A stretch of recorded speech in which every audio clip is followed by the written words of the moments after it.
దాంతోనే పరిశ్రమలకు సాంకేతిక నైపుణ్యం ఉన్న వాళ్ళు దొరకడం లేదు, డిగ్రీ సర్టిఫికెట్ ఉన్న వాళ్ళకు ఉద్యోగం దొరకడం లేదు. There is a gap between industry and unemployed youth. There is a gap between demand and supply.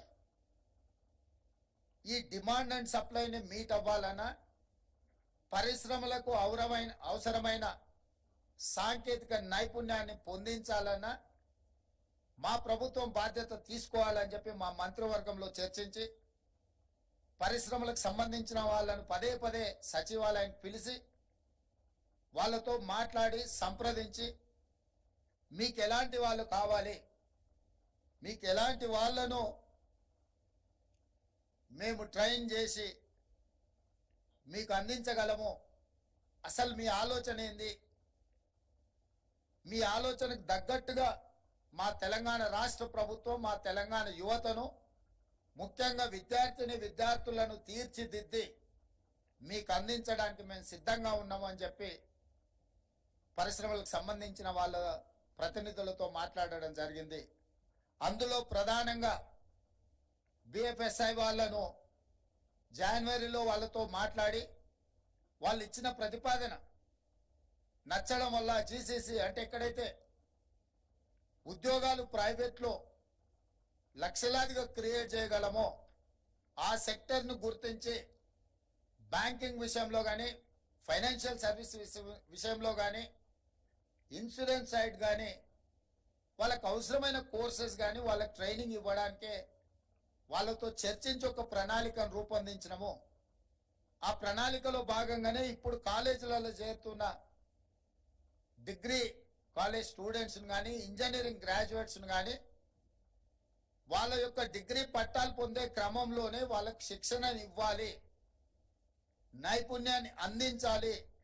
వాళ్ళు పట్టా తీసుకొని బయటకు వచ్చేటప్పటికి వాళ్ళ కోసం ఉద్యోగ అవకాశాలు ఎదురు చూడాలి, ఆ ఉద్యోగంలో ప్రత్యక్షంగా పోయి వాళ్ళు జాయిన్ అవ్వాలన్న ఆలోచనతోటే ఈ రోజు ఈ కార్యక్రమాన్ని ఇక్కడ లాంచ్ చేయడం జరిగింది. మిమ్మల్ని అందరినీ కూడా సెలెక్ట్ చేసి ఇక్కడికి తీసుకురావడం జరిగింది. ఇది మీ కొద్ది మందిని ఉద్దేశించి అడ్రస్ చేయడానికి కాదు ఇక్కడ ఏర్పాటు చేసిన కార్యక్రమం. మీలాగా లక్షలాది మంది నిరుద్యోగ యువకులు పట్టాలు పొంది ఏం చెయ్యాలి అని ఆలోచన చేస్తున్న వాళ్లకు, వాళ్ళ ఇంటర్మీడియట్ కంప్లీట్ చేసుకొని డిగ్రీలో చేరే వాళ్లకు ఒక దశా దిశను నిర్దేశించడం కోసమే ఈ కార్యక్రమాన్ని ఏర్పాటు చేసి, మరి ఈ కార్యక్రమంలో మామూలు డిగ్రీలు చదువుకోవడానికి ఫీజులు కట్టుకోవడానికి మధ్యతరగతి కుటుంబాలు కష్టపడుతున్నప్పుడు వాళ్ళు శిక్షణ పొందడానికి అవసరమైన నిధుల విషయంలో కూడా ఆలోచన చేసి ఎక్విప్ సంస్థతో మాట్లాడి ఈ విద్యార్థులకు శిక్షణ ఇవ్వడానికి అవసరమైన ఖర్చులు కూడా ఇంకొక సంస్థతో మాట్లాడి వాళ్ళ కార్పొరేట్ సోషల్ రెస్పాన్సిబిలిటీ నుంచి ఫండ్స్ మొబిలైజ్ చేసి మీకు శిక్షణ అందించడానికి అవసరమైన నిధులను కూడా వాళ్ళే సమకూర్చి మీకు శిక్షణను ఇవ్వడానికి ముందుకు వచ్చిండ్రు. మనస్ఫూర్తిగా మీరు వాళ్ళని అభినందించడానికి చప్పట్లు కొట్టాల్సిందిగా మిమ్మల్ని అందరినీ కోరుతున్నా.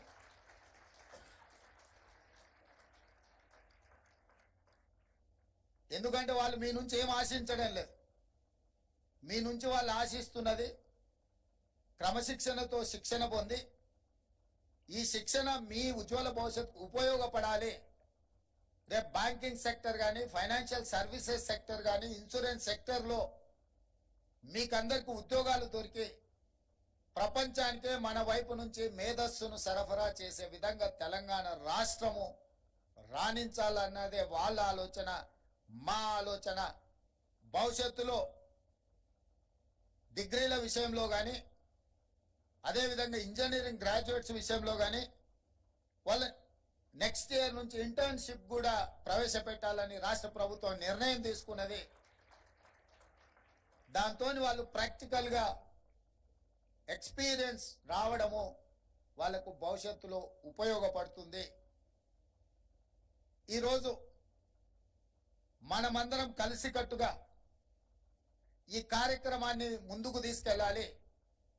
సోషల్ రెస్పాన్సిబిలిటీ అని అంటే సంపాదించిన దాంట్లో కొంత ఇవ్వడమే కాదు, ఒక మంచి కార్యక్రమాన్ని ముందుకు తీసుకెళ్లాలన్నప్పుడు అవేర్నెస్ ప్రోగ్రామ్ తీసుకొని అవేర్నెస్ కల్పించడం కూడా సోషల్ రెస్పాన్సిబిలిటీ అని నేను నమ్ముతున్నా. మా మిత్రులు ఫిరోజ్ ఖాన్ గారు కూడా ఇక్కడ ఉన్నారు. ఇలాంటి వాళ్ళు అవసరమైన సందర్భంలో మాట్లాడాలి.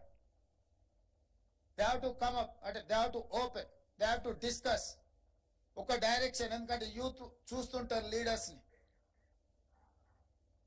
లీడర్గా రాణించాలంటే కూడా స్కిల్ ఉండాలి. స్కిల్ అంటే సాంకేతికంగా ఏదో ఒక అంశమే కాదు, ఒక మంచి ఉపన్యాసం చెప్పడం కూడా స్కిల్లే, ఒక మంచి అంశాన్ని ప్రమోట్ చేయడం కూడా స్కిల్లే.